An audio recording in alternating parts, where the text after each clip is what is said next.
Showmaker, nice attempt there on the shuffle. But Guma is, unfortunately, this isn't level 2, so he can't kill the Scion, so he's just standing there sadly. Atakan, let's go. Atakan, let's go. Atakan, let's go. Atakan, let's go. Atakan, let's go is the message. He said that like 5 times. And now they've got the buff. It's got to be a quick turnaround here. With the buff, you're going to be looking to dive. And, you know, as you framed it before, ooh, that's a denial on the back of Owner. I think he was aiming for Faker. But... Minute and a half. He buff. Said before, you know, just get some resets, get a dive going. There's really not much that T1 can do to stop this. Maybe use the Bartle to buy some time. I'm not sure because DK are just begging T1 to step up to give any angle at all. And Barrel's just going to hold up the door. Lucid will get away and not expend his Atakan buff. Ideally, you just want to get an R off, and then if you die, it's, you know, who cares? Might go for it here. I don't know if he gets his R off, though, as, yeah, he's rooted in well, yeah, okay. There's the revive.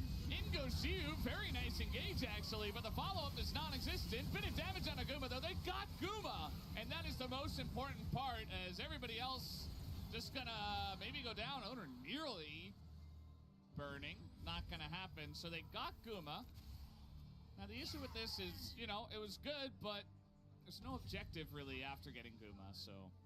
Yeah, they don't really get anything out of it, but there wasn't going to be an objective within the timer, so... Yeah. Let's try and get some value. Definitely not the best look. I feel like teams right now are really going mega ham, and you want to trade like at least 2 kills, ideally, to really feel like this is worth it, because the sums are already down. You're not getting a turret, you're not getting any other objective, but then again, you're going to lose the buff anyway. But I'd argue there are scenarios where it might be better to lose the buff, because you're still giving over gold. Like, I know it's not nearly as much, but in this case, because you got the Guma, I'm pretty sure was sitting on a shutdown as well. In this case, it's definitely still a worthwhile trade, as, yeah, Showmaker has been having a series, Valdez. Potential player of the match angle if DK eventually win this one. It's not over until the Nexus falls. T1 haven't lost an inhib yet. They are still sitting at 2 dragons, so they're gonna have a lot of time. I think Guma needs to get to a 3rd item, though. Faker is sitting at a really strong 1-2, but I don't know if that alone is going to be enough to hold off on the siege here. If DK do actually start stacking these mountains, things can get kind of ugly, though. I think she was gonna be a problem. He already has 4k health, Valdez. Yeah. He has 1 item. Yeah. What? And they have a Jhin. They have a Jhin, they do. I know that there's also Azir, there's also Jax, but if Azir and Jax are hitting Scion, I don't think that's where you want to be in life. Yeah. At least it just feel like Faker's builds will do damage. Oh, he's going Void as well, it looks like next. So. Leandre's Void should be... He's going to be the guy that's chewing through it. Looking for Guma here. He is going to be caught for now. Flashes the Poppy ult, just gets away from it entirely. Lucid, you can always rely on this guy. And down will go the T180 carry. Lucid, I just said we can rely on you. Please don't just immediately die. Okay, he's just dead. And Showmaker probably dead as well. There you go, T1, a couple of big picks. And Baron is about to spawn. And so is that Mountain Drake up and available. Yeah, that's soul point at T1. Remember how I said he was reliable? Oh, DK, never change. T1, smell a moment of weakness and go in just to pick on Guma was great. But DK can't help but overchase. In this case, Lucid going way too ham, and this initial play is so nicely done, right? Get the ult, take down Guma, flash away, Showmaker's at the ready, and this gets you a second Drake at the nice soul point, and you don't need to do more. You don't need to go for Owner, but then Lucid just queues into the waiting arms of Doran. Really nicely done there as well, by the way, from Keria to ensure that Barrel and Showmaker can't provide any assistance. And And that is now Mountain Soul Point, meaning that this game that we thought was now finally really swinging between the Dragon and then the Otacon as well. Pendulum's still going, Valdez.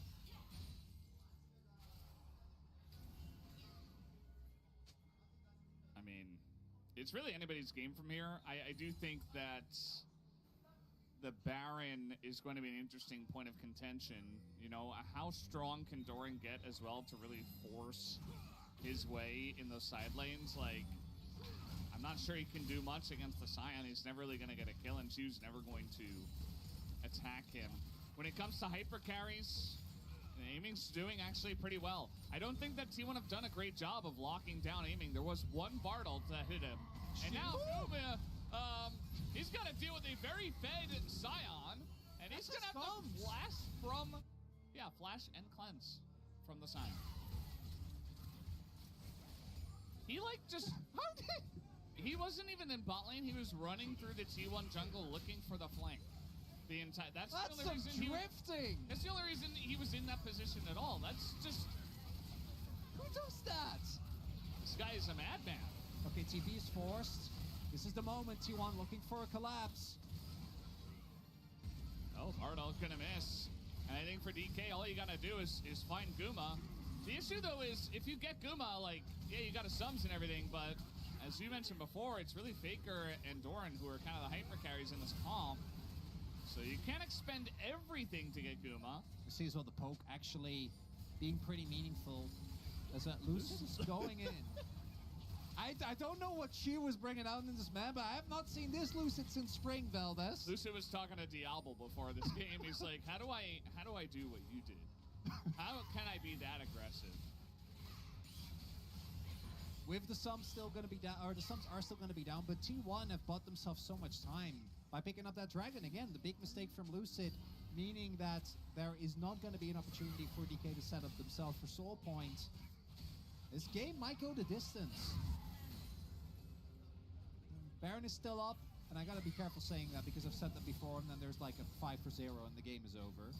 But the game is gonna stand with, for T1, it's very straightforward. We're getting to the point in the game where the damage from Lucid and Showmaker shouldn't be enough unless someone is really out of position. So it's gonna come down to, can we kill Amy?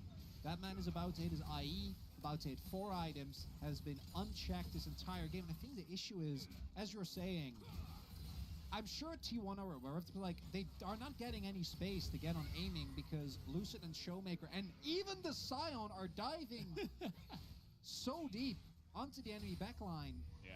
And if you trade and Aiming as a sums and your carry ends up going down, that fight is going to end up going the way that you want it to. What a game, Valdez. What a series. Yeah, I'm just really glad that we're getting some very high-level action here in Game 3, at least, between two very strong teams. I was a little bit worried after Game 1, to be honest. That was, that was weird. T1 lost very unceremoniously.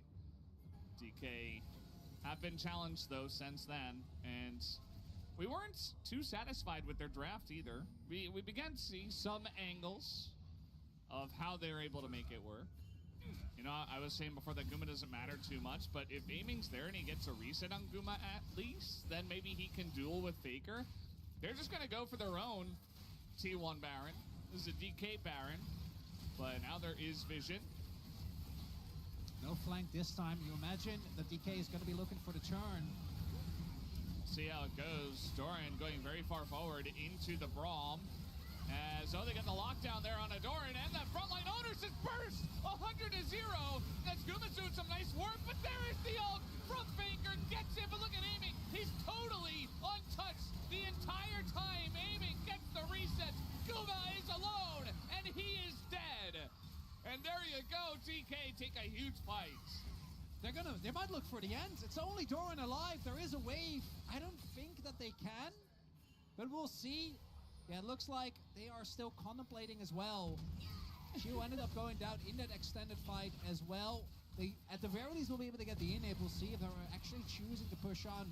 Can also, and I think should back off, get that dragon. Looks like that's going to be the case here instead. Get the inhib, but what a fight win there from DK.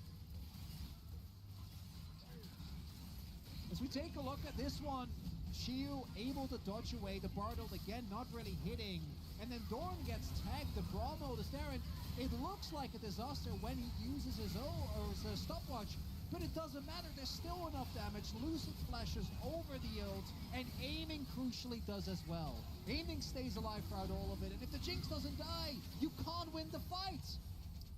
They need to get the Jinx, and if aiming has flash, and you don't have control of these objectives like T1 do not, there's not a lot of good ways to get his flash. Really, Carrier's got to like snipe him with his Bard ult, otherwise But it's got to be Faker, but if he's got flash, you just flash it. But this is still not enough, because they only get a dragon, like they win the fight, yes, but it's 3k gold at 31 minutes, not going to be the end of the world. The mid inhib, also not the best inhib that you can get, definitely the one lowest in value. Yeah, I feel like they should just regroup and look at Baron again. I mean, Yeah, the only they would. the only real issue is that aiming doesn't have his flash now. So, you know, obviously Faker can still try to shuffle and find an angle. Faker doesn't have his flash for the best angle, but Yeah, that's the precarious thing, because if Carrier actually does get node onto aiming and he gets clipped, the setup afterwards is basically impossible to play around. Lucid now gets his GA, further solidifying that he is just looking to go in and isolate a single target, because all that DK needs is they just need to get aiming excited. Even if it's a situation where eventually they're able to take him down, if he can get enough orders of, this is a 4-0 Jinx, 4 items now, Lord Doms, IE, all there. It's Lucid just waiting, biding his time. T1, dare I say T1 Baron? yeah, they're going to start it. I mean, they've got a lot of damage with the Azir especially. They've got Jhin very safe positioning here. DPSing literally with his ult. Beryl is though here in the front line, and there goes the Jax! And the smite is early from Owner! It's desperation for T1! Down goes the Jax. Will T1 get away? Oh, the charm hits Faker! The max range! Did they go too deep though is the question. There's the GA though for the Vi. I think it's enough here for DK. They get a couple of kills. They get an excited Jinx. And they want this game. They want this series right here, right now. No one saw it but Atlas, but we are on the verge of a DK win. Oh, Beryl. The engaged Braum. The flash to Q. Guma doesn't even flash or cleanse, but I don't think it matters. The beams aside, it looks like DK, they should be able to take it down. Guma can't clear the waves, especially not on Jhin. Keria, they take down the Vi, and that is all they will get as D plus Kia takes the 2-1 victory over T1 tonight.